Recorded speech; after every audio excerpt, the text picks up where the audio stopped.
तो दोस्तों please channel को सब्सक्राइब कर लीजिए।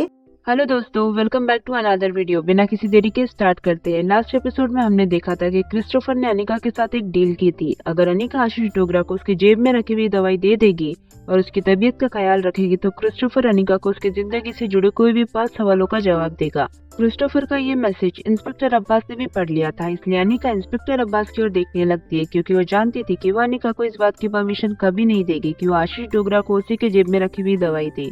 वहीं दूसरी ओर आशीष का खास कर बुरा हाल हो गया था।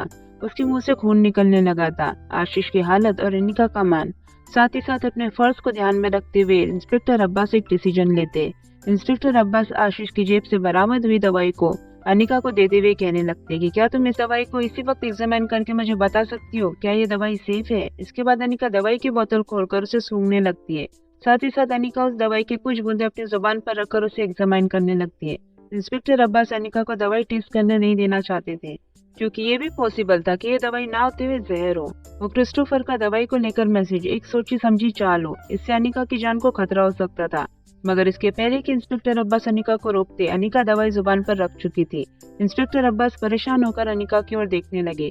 दवाई की अच्छी तरह एग्जामिनेशन करने के बाद अनिका इंस्पेक्टर अब्बास से कहती कि ये दवाई कंजम्पशन के लिए बिल्कुल सेफ है। ये सुनते इंस्पेक्टर अब्बास अनिका को परमिशन दे देते कि ये दवाई आशीष डोगरा को खिला सकती है। इसके बाद अनिका आशीष डोगरा के पास जाती है। आशीष लगातार खांस रहा था, उसकी हालत बद से बदतर होती जा रही थी। तभी अनिका आशीष के सामने दवाई के साथ साथ पानी का ग्लास रख देती है। दवाई देखते ही आशीष दवाई खा लेता है, जिसके बाद उसकी खांसी कंट्रोल में आने लगती है।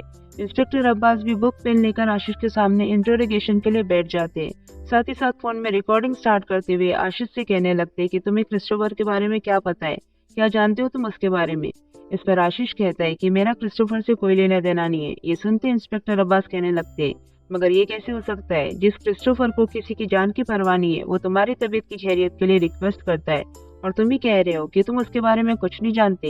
ये सुनने के बाद आशीष डोगरा कुछ देर तक यूं ही खामोश बैठा रहा। बाद में आशीष धीमी आवाज में कहता है कि मैं बस आप लोगों से इतना कहना चाहूंगा कि आप लोग क्रिस्टोफर से कोई भी डील मत कीजिएगा।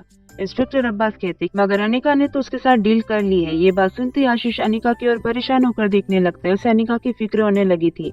आशीष आगे कहता है कि आप बस क्रिस्टोफर से कोई डील मत करना। इसके अलावा मैं आप लोगों को कुछ नहीं बता सकता। आप चाहे तो मुझे टॉर्चर भी कर सकते, मगर मैं अपना मुंह नहीं खोलूंगा, क्योंकि आप जो टॉर्चर मेरे साथ करोगे उसका दर्द मेरी खांसी के कारण हो रहे दर्द के आगे कुछ भी नहीं है। मैं इस दुनिया में बस कुछ ही दिनों का मेहमान हूँ। ये बात कहने के बाद आशीष जोर जोर से खांसने लगता है।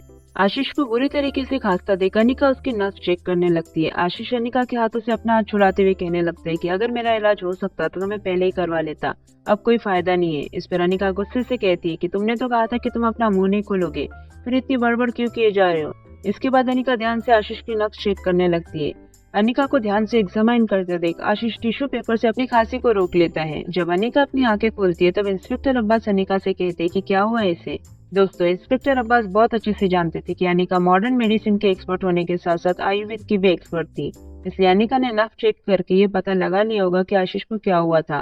बैक टू स्टोरी आते हैं।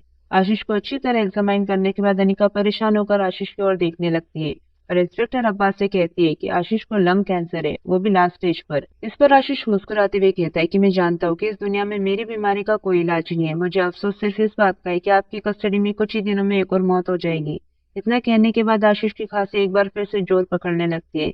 इस बार आशीष को खून की उल्टियां होने लगती है। ये सब देखकर अनिका तुरंत ही अपने पास से एक इंजेक्शन आशीष की बॉडी में इंजेक्ट कर देती है, जिससे कि धीरे धीरे आशीष की खांसी कंट्रोल होने लगती है।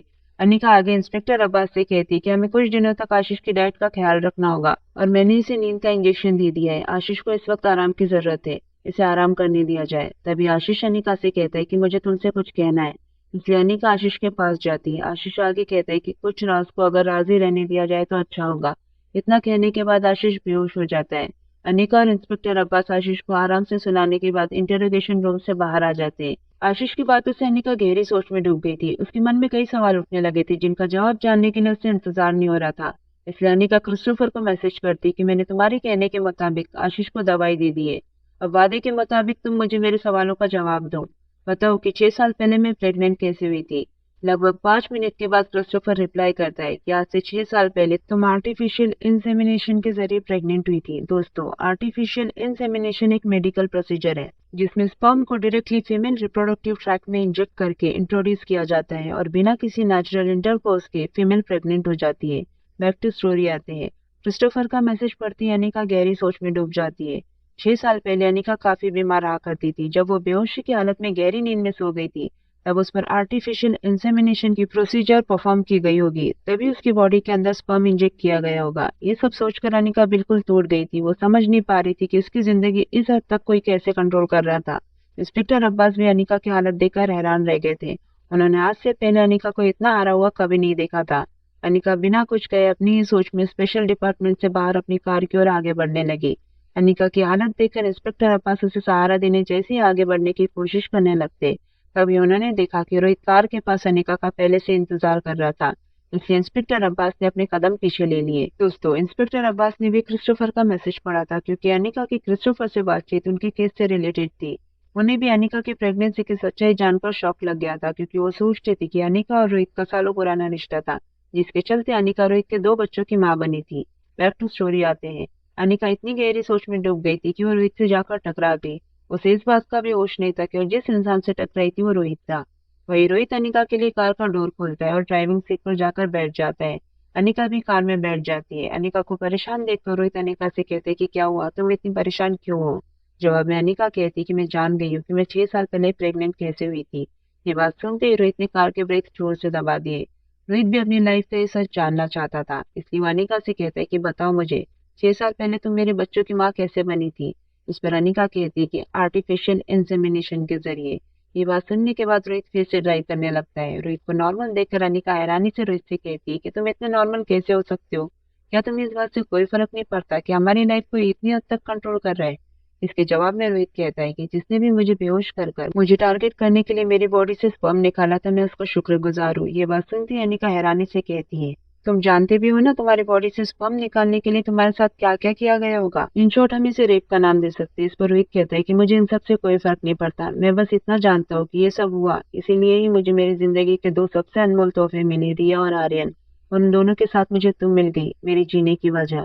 इसलिए मैं हमेशा उस आदमी का शुक्रगुजार रहूंगा। अनिका को रोहित की बातों में सच्चाई नजर आ रही थी। दोस्तों, अब आते ही गुलेरिया हाउस में। आकाश और करण गुलेरिया परेशान होकर अनिका का इंतजार कर रहे थे। करण गुलेरिया दिल्ली यूनिवर्सिटी के हॉल में जो कुछ भी हुआ उससे अनजान थे। अनिका का फोन भी स्विच ऑफ आ रहा था। तभी सिक्योरिटी गार्ड करण गुलेरिया से कहते हैं कि मिसेस सुहासिनी मारवात से मिलने आई है। ये बात सुनते ही करण गुलेरिया हैरान रह गए। उन्होंने सोच लिया था आज अगर सुहासिनी मारवा ने अनिका को बेइज्जत करने की कोशिश की तो वो भी उसका मुंह तोड़ जवाब देंगे, भले ही सुहासिनी मारवा इस देश के एक पावरफुल खानदान की दादी माँ हो। करण गुलेरिया नौकर से कहते कि उन्हें अंदर ले आओ। जैसे ही सुहासिनी मारवा गुलेरिया हाउस के हॉल में आती है, करण गुलेरिया उनसे कहते कि कहिए मिसेस मारवा, मैं आपकी क्या सेवा कर सकता हूँ। जवाब में डायरेक्ट पॉइंट पर आते हुए दादी माँ कहती कि मैं यहाँ पर रोहित और अनिका के रिश्ते की बात करने आई हूँ। ये बात सुनते ही करण गुलेरिया और आकाश हैरान रह गए। अपनी बात को आगे बढ़ाते हुए दादी माँ कहती कि अनिका ने आयुर्वेद के खिलाफ बयान देकर हमारी पारंपरिकता को ठेस पहुंचाया है। ये सब करने से पहले उसे ये तो सोच लेना चाहिए था कि वो गुलेरिया परिवार के साथ रहती है। दोस्तों, दादी माँ ये सब कहकर ये साबित करना चाहती थी कि अनिका पूरे देश में बदनाम हो चुकी है, अब उसके साथ कोई शादी नहीं करने वाला था। साथ ही साथ दादी माँ मन ही मन ये तय कर चुकी थी कि इस तरह करण गुलेरिया पर प्रेशर डालने से, बदनामी के डर से रोहित और अनिका के रिश्ते को मंजूरी दे देंगे। दादी माँ आगे कहती कि क्या तुम जानते हो, जब तुम मेरी बर्थडे पार्टी में बेहोश हो गए थे तब मैंने ही तुम्हें एक दवाई दी थी जिससे तुम ठीक हो गए थे। क्या तुम जानते हो कि वो दवाई कौन सी थी। जवाब में करण गुलेरिया कहते कि वो दिमाग को काबू करने वाली आयुर्वेदिक दवाई थी जिससे आपकी भी जान बच पाई थी। इस पर दादी माँ कहती है कि आप ही सोचिए कि आयुर्वेद ने इतनी बेहतरीन दवाई बनाई है और उसी आयुर्वेद के खिलाफ अनिका चंद पैसों के लिए बयानबाजी कर रही है। क्या वो नहीं जानते कि गुलेरिया परिवार के पास बहुत पैसा है, फिर ऐसी ऊंची हरकत करने की क्या जरूरत थी उसे। दोस्तों, दादी माँ के साथ करण गुलेरिया और आकाश यूनिवर्सिटी में जो कुछ भी हुआ उसके बारे में कुछ नहीं जानते थे, इसलिए करण गुलेरिया अनिका का इंतजार कर रहे थे, मगर दादी माँ की बातों ने उनका सर झुका दिया था। तभी किशन मामा अंजलि मामी के साथ गुलेरिया हाउस पहुंचते। दादी माँ को देखते ही किशन मामा आकाश से कहने लगते कि हम थोड़ी देर बाहर इंतजार करते। इस पर दादी माँ कहती कि अरे नहीं, आप तो अपने हो, बाहर वाले तो हम लोग हैं। आगे किशन मामा कहते कि अनिका कहाँ है, हम उससे मिलना चाहते हैं। इस पर करण गुलेरिया कहते कि अनिका अब तक यूनिवर्सिटी से वापस नहीं आई, हम उसी का इंतजार कर रहे हैं, पता नहीं क्या हुआ है वहाँ पर, अनिका का फोन भी स्विच ऑफ आ रहा है। इस पर मुस्कुराते हुए किशन मामा कहते कि क्या आपको नहीं पता कि आज यूनिवर्सिटी में क्या हुआ। जवाब में आकाश कहता है कि नहीं, क्या हुआ। इस पर किशन मामा कहते हैं कि श्वेता ने हमें कॉल करके बताया कि डॉक्टर वांगापट्टू का सबसे काबिल शिष्य, जिसकी तलाश लगभग सबको ही है मगर जिसे किसी ने देखा नहीं है, वो शिष्य और कोई नहीं बल्कि हमारी अनिका ही है। डॉक्टर वांगापट्टू ने हमें यहाँ पर अनिका को मनाने के लिए भेजा है ताकि वो उनकी विरासत को आगे बढ़ा सके। ये बात सुनते ही करण गुलेरिया का सीना गर्व से चौड़ा हो गया। वही दादी माँ के पैरों तले जमीन खिसक गई। वो समझ नहीं पा रही थी कि आखिर एक लड़की में इतनी सारी खूबियां कैसे हो सकती थी। आगे दादी माँ को कुछ क्लिक होता है, जिसके चलते वो किशन मामा से पूछती है कि अनिका ने मुझे जो दिमाग में काबू करने की दवाई दी थी, क्या उसने खुद बनाई है। जवाब में किशन मामा कहते हैं कि हाँ। तभी वहां पर रोहित और अनिका भी हॉल में पहुंच जाते हैं। रोहित को गुलेरिया हाउस में देखकर दादी माँ को अच्छा नहीं लग रहा था। वही दादी माँ को देखते ही रोहित कहता है कि दादी माँ, आप यहाँ पर क्या कर रही है। जवाब में दादी माँ कहती है कि मैं यहाँ पर तुम्हारी और अनिका की शादी के बारे में बातचीत करने आई हूँ। माना कि अनिका को आयुर्वेद का थोड़ा बहुत नॉलेज है, पर 2 बच्चों की माँ से कौन शादी करेगा। इस पर करण गुलेरिया नौकर से कहती है कि मैंने जिन लोगों को अनिका की शादी के सिलसिले में अपॉइंटमेंट दी थी वो लोग आ चुके होंगे, उन्हें अंदर लेकर आओ। ये बात सुनते ही हॉल में मौजूद सभी लोग हैरान रह गए। तभी दरवाजे से एक के बाद एक औरतें गुलेरिया हाउस में आती है। उन औरतों को देखकर दादी माँ शॉक्ड हो गई, क्योंकि वो सारी औरतें बड़े बड़े खानदानों से ताल्लुक रखती थी। वो सारी औरतें अब अपने बेटे के लिए अनिका का हाथ मांगने आई थी। दादी माँ ये सब देखकर हैरान थी। वही रोहित को तो मानो ऐसा लग रहा था कि वो अभी के अभी उन औरतों को धक्का मार के घर से बाहर निकाल दे, मगर उसने अपने इमोशंस पर कंट्रोल किया। वही अनिका सारी औरतों की बातों से इरिटेट होकर अपने रूम में चली जाती है और क्रिस्टोफर को एक और मैसेज करती है कि तुम लोग मुझे प्रेग्नेंट क्यों करना चाहते थे। मगर काफी वक्त तक जब क्रिस्टोफर का रिप्लाई नहीं आया तो अनिका फ्रेश होने चली गई। वही दूसरी ओर दादी माँ एक और चाल चलते हुए सारी औरतों से कहती कि अनिका के जुड़वा बच्चे हैं और उन बच्चों का बाप मेरा पोता रोहित है। मगर दादी माँ की ये चाल भी नाकामयाब रही, क्योंकि करण गुलेरिया ने औरतों को क्लियर कर दिया कि भले ही रोहित अनिका के बच्चों का पिता है, मगर अनिका ने उसे शादी करने के लिए अब तक मंजूरी नहीं दी है। इसलिए वो सारी औरतें करण गुलेरिया से कहती कि एक बार अनिका की मुलाकात हमारे बेटों से करवा दीजिए, जिसके लिए करण गुलेरिया मान जाते। रिया भी हॉल में पहुंच चुकी थी। रिया रोहित से कहती कि आप नानू को कैसे मनाओगे। जवाब में रोहित कहता है कि सबसे पहले तो मुझे तुम्हारी मम्मा को मनाना होगा। तभी अपनी दाल गलती ना देख दादी माँ कहती कि चलो रोहित, हमें यहाँ से चलना चाहिए। इसके बाद रोहित और दादी माँ साथ में चले जाते हैं। सारी औरतें भी अब अपने बेटों का बायोडेटा देकर चली जाती है। अब आते हैं अनिका के पास। अनिका जब फ्रेश होकर बाहर आई तब उसने अपना फोन चेक किया।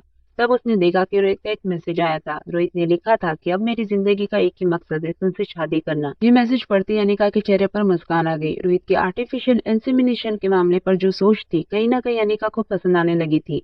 वो सोचने लगी थी कि 6 साल पहले जो कुछ भी हुआ था वो इतना भी बुरा नहीं था। साथ ही साथ अनिका ये भी सोच रही थी कि आखिर रोहित एक पावरफुल बिजनेसमैन था। इतनी टाइट सिक्योरिटी होने के बावजूद रोहित के साथ इतना बड़ा हादसा कैसे हो सकता था कि कोई उसका सेविंग चुरा ले। इन सभी सवालों का जवाब क्रिस्टोफर के रिप्लाई पर डिपेंड करता था, मगर अब तक क्रिस्टोफर का कोई जवाब नहीं आया था। अगली सुबह में पता चलता है कि आकाश और श्रेया की शादी ट्रेडिशनल तरीके से 3 दिन बाद होने वाली थी। इसलिए श्रेया शादी की तैयारियों में बिजी थी। तभी कैलाश अधिकारी ने उससे कहा कि क्या हम तुम्हारी शादी कल ही करवा सकते। जवाब में श्रेया कहती कि नहीं, शादी की तैयारियों में वक्त लगता है और कार्ड्स भी बढ़ चुके हैं, ये इम्पॉसिबल है। ये सुनते ही कैलाश अधिकारी परेशान हो जाता है। तभी अनिका भी वहां पर आ जाती है। वह कैलाश अधिकारी को देखकर समझ चुकी थी कि उसे कोई परेशानी है। अनिका ने कैलाश अधिकारी से उसकी परेशानी का कारण पूछा, मगर कैलाश अधिकारी ने बात को टाल दिया। इसके बाद कैलाश अधिकारी बालकनी में जाकर ब्लैक कैट को मेल करता है कि तुम्हें मेरा एक काम करना होगा, मुझे तुम्हारी जरूरत है। अनिका ने कैलाश अधिकारी को मैसेज करता देख सेंस कर लिया था कि वो ब्लैक कैट को मैसेज कर रहा है, इसलिए अनिका अपनी ब्लैक कैट की आईडी खोलती तो उसका शक सही निकला। अनिका ने कैलाश अधिकारी को कहा कि बताओ क्या करना है मुझे। इस पर कैलाश अधिकारी कहता है कि मैं इस काम के लिए तुम्हें मुंह मांगी कीमत दूंगा। मैं जब नहीं रहूंगा तब तुम्हें मेरी बेटी को प्रोटेक्शन देना होगा। तो दोस्तों, कैलाश अधिकारी किस बारे में बात कर रहा था? क्या उसकी जान को कोई खतरा था? साथ ही साथ क्या क्रिस्टोफर अनिका के दूसरे सवाल का जवाब देगा या नहीं, जानने के लिए देखिए नेक्स्ट एपिसोड। नेक्स्ट पार्ट के लिए चैनल को सब्सक्राइब करें और कमेंट में बताएं कि आपको कौन सा एपिसोड देखना है।